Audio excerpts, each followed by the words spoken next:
maganda yung view dito. So medyo ano na, iba na yung kulay.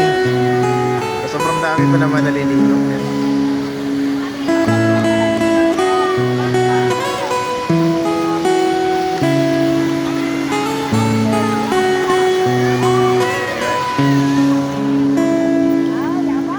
Tapos ito yung sa likuran mga idol.